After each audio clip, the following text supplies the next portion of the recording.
Era uma cidade do interior até bastante populosa. A Segunda Guerra Mundial havia recém-terminado e uma atmosfera de esperança parecia encher a todos de entusiasmo. Novas oportunidades para os negócios e até produtos para exportação. Nas ruas, alguns automóveis e muitas carroças circulavam apressadas. E no meio de toda esta movimentação alegre, ninguém percebera que uma pequena garotinha havia entrado debaixo de uma das carroças e pegava carona empoleirada sobre seu eixo. E ninguém haveria de perceber se seu irmãozinho não viesse correndo atrás, aos gritos, chamando a atenção do cocheiro. Sem reduzir a marcha da sua carroça, o cocheiro irritado dispôs-se a dar chicotadas naquela garotinha até que ela caísse ao chão. Que ideia boba empoleirar-se no eixo debaixo de uma carroça, uma ideia boba e perigosa, e é assim que os adultos julgam as crianças. O carroceiro jamais parou para perguntar para aquela criança o porquê daquela peraltice. Mas quase 70 anos depois, viemos a saber pela própria menininha que seu sonho era andar de automóvel, um sonho bastante justificado para uma criança. Hoje a Maria está mais crescida. Envelheceu um pouco, é verdade, mas ainda guarda consigo as lembranças e os sonhos da infância.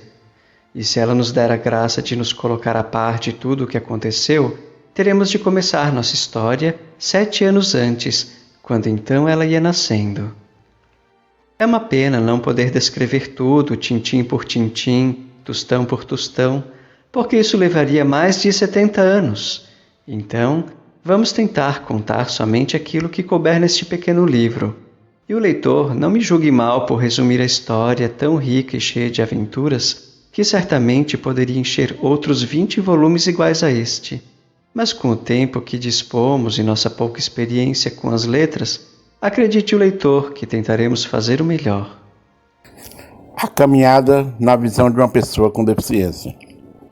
Escrito por Francisco Mário Alves Tavares. Agradeço primeiramente a Deus que me inspirou, que me deu força para eu completar este trabalho.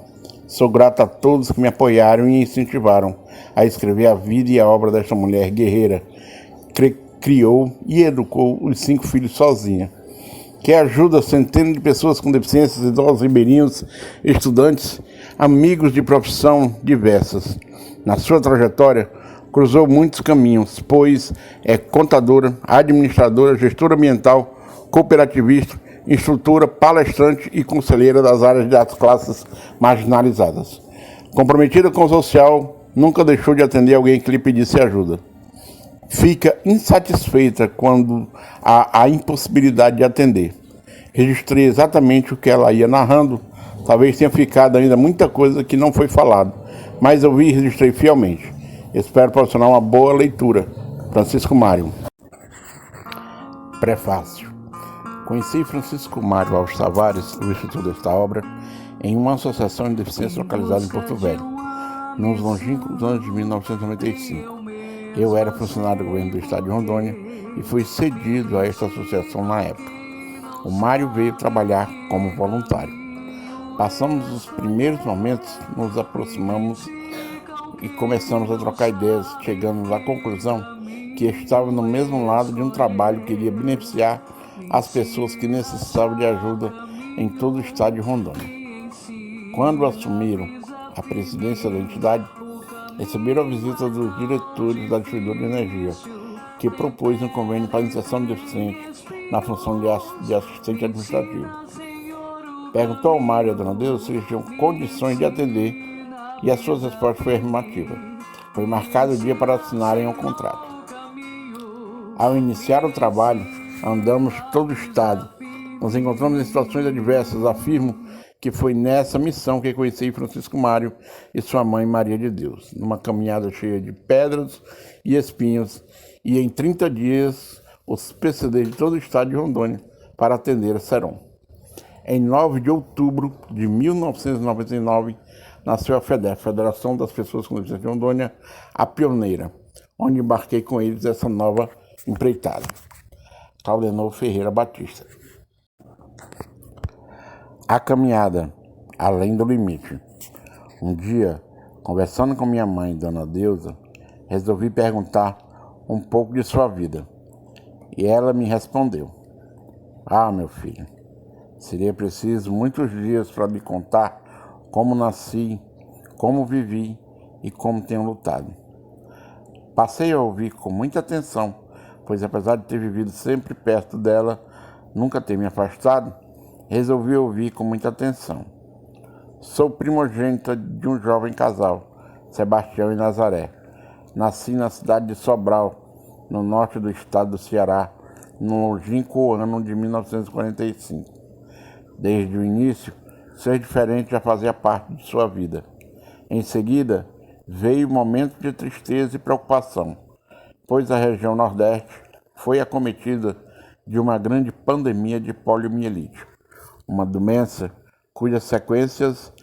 cujas consequências eram desastrosas, não distinguindo cor, raça ou classe social, e na maioria dos casos, quando não matava, deixava aleijado. Assim chamavam, naquele momento, a pessoa que ficava com alguma sequela da polio.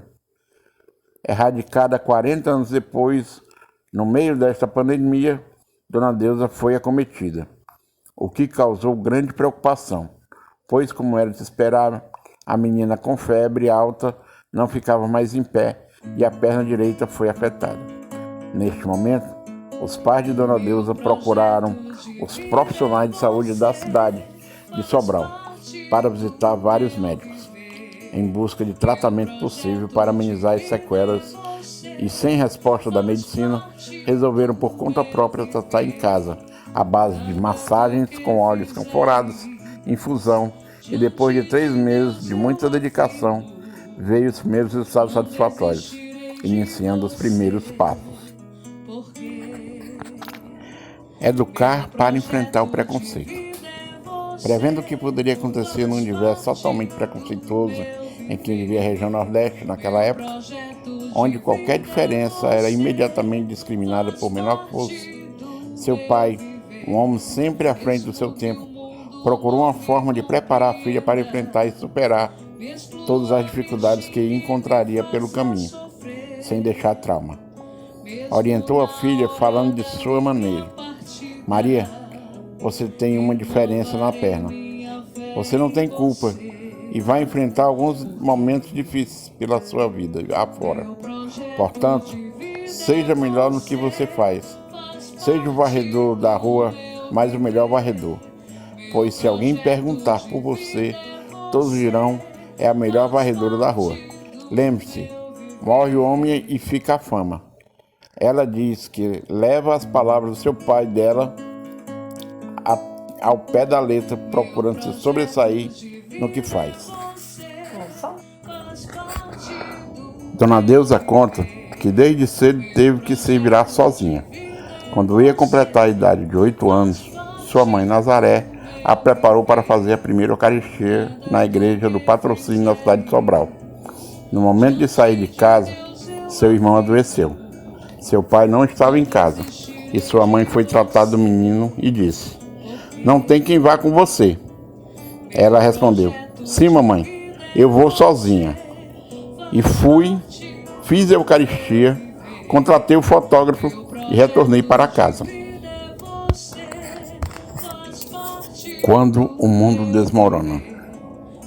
Dona Deusa, ao completar 8 anos de idade, sua mãe Nazaré, ao dar à luz, ficou muito doente e teve que ser internada em um hospital distante 240 quilômetros de Sobral, vindo para Fortaleza, deixando os 6 filhos pequenos, entre eles a menina de apenas 2 meses. Naquele instante, o mundo de Dona Deusa, que tinha uma estrutura familiar sólida com pai, mãe e irmãos, desmoronou. De repente, sem entender o que estava acontecendo, ficaram sem os pais e morando com os avós paternos e os tios em outra casa. Seu pai, Sebastião, ficava na sua residência e um dia perguntou ao seu pai se aceitaria ir morar em Fortaleza com toda a família e ajudar no tratamento de sua esposa. Lhe daria toda a estrutura que tinha em Santa Quitéria, sua terra. O pai aceitou e foi arrendado uma extensão de área de terra em Fortaleza, onde o pai dele poderia plantar e criar os animais. Começa então uma nova fase na vida das crianças. Logo após um ano de tratamento hospitalizada, a mãe de Dona Deusa recebeu alta e veio para casa. Nesse instante, seu pai, que ainda permanecia em Sobral, solicitou sua demissão do banco, tendo em vista sua convocação para o Banco do Nordeste do Brasil, em Fortaleza. Mas isto era só o começo. A festa da Rainha Mirim. Dona Deusa contou que sua irmã Conceição era uma criança muito quieta. Procuraram uma forma de animá-la. Idealizaram um concurso de Rainha Mirim. O voto era uma carteira de cigarro. Cada uma tinha um valor e colocaram várias crianças a procurar voto. No final, ela foi eleita. Fizeram uma festa de coroação. Tudo isso era idealizado por Dona Deusa. Brincadeiras de gente grande. O trabalho das crianças. Nesta nova fase, começaram as atividades cotidianas para as crianças. Como ainda não estavam estudando, passaram a trabalhar em várias atividades.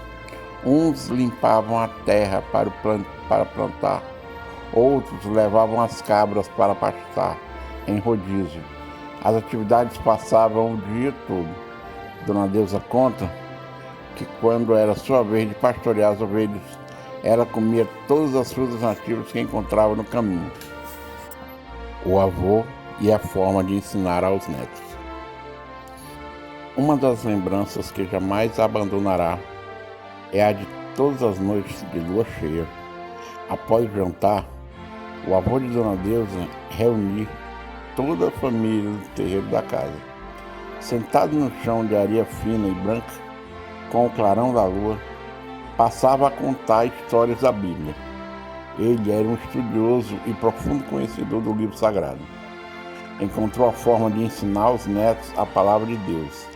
E assim, todas as noites tinham estes momentos preciosos, que jamais serão esquecidos, pois nesta época as crianças não sabiam ler e as mulheres não tinham costume de ler a Bíblia.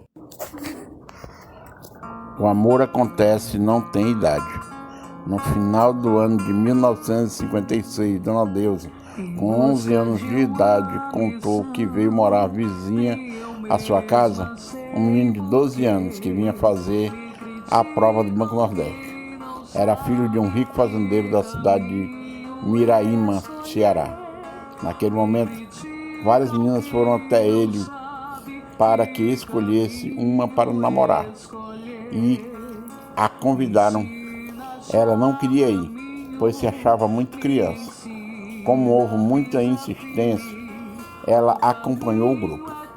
E quando ele perguntou a idade de todas as meninas, perguntou a idade dela, e ela bastante tímida disse, 11 anos. E ele disse, esta é a minha. Foi o seu primeiro amor. Seu nome, José Barbosa. Havia uma diferença muito grande dos namoros naquela época para os dias de hoje. Este amor durou 9 anos, toda a sua adolescência e uma parte da sua idade adulta, sempre pautada no amor, respeito e confiança. Ele continuava estudando em colégio interno na cidade de Sobral. Quando tinha folga, vinha a Fortaleza, onde ela estava sempre esperando.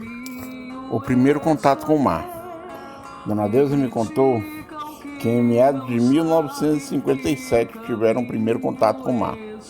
Deu-se então o encontro deles. Não se cansavam de